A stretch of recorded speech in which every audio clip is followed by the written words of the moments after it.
Hi there, I'm Drew Badger, the world's #1 English fluency guide. In this video, I'll share a lesson my personal students really enjoyed that will help you understand the prepositions on and in the native way, so you can use them correctly and without hesitation. When you think more like a native English speaker, you'll speak more like one.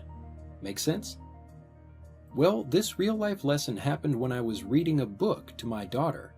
My Japanese mother-in-law, who also knows some English, was listening to the story. When I read the bears were sitting in picnic chairs, my mother-in-law asked why the bears were in the chairs rather than on them. "I learned in school that you use on for chairs," she said. Now, on can be used for chairs, but rather than using a rule or translation, try to think about sitting like a native. In the book, the chairs had armrests and backs, which made the seating area more like a box you'd sit in. But the lesson goes deeper. Natives actually have two different ideas in their heads, even if they don't know it, when they think about sitting. And this is why people can use in or on and be correct either way, most of the time. Sitting in something refers to being in a 3D space, extending above the top of an object, like an invisible box, even for chairs that have no armrests. But natives can also talk about someone sitting on a 2D space, like an invisible piece of paper that's on a chair. See how both in and on can be correct, though they have slightly different meanings? This way of thinking about situations and words is what helps you develop a native's sense of correctness. This is the feeling that helps you say the right thing at the right time, without thinking about any rules. You just see the idea of being in or on a chair, like a native does, so you can express either meaning automatically. Great, right? Now, test yourself with a quick quiz to see if you're thinking more like a native.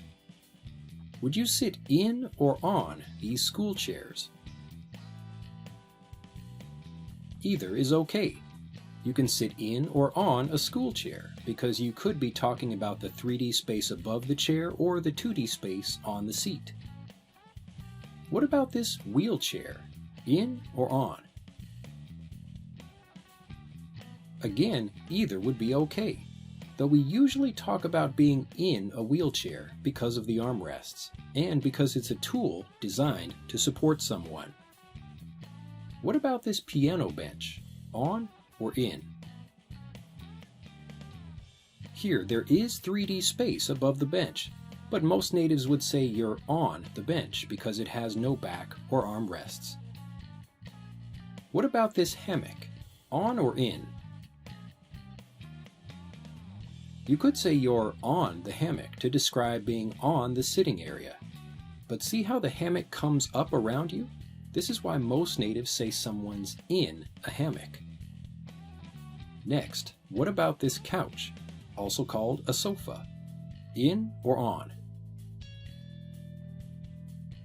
We usually sit on a sofa or couch because there's space for more than one person. We don't have that same feeling of being in something, like with a chair, because we think more about the larger 2D space for sitting. Finally, what if instead of a person, we're talking about a pen? Would a pen be sitting on or in a chair? This one's a bit tricky, but like a person sitting on a couch, a pen is very small compared to the sitting area of a chair. So we talk about the pen being on the chair. A pen doesn't really seem contained by a chair the way a larger person is. This is why natives say small things like pens, cups, or even cats are on a chair, even if the chair has armrests. Congratulations! You're now thinking more like a native about sitting. That was easy and fun, right?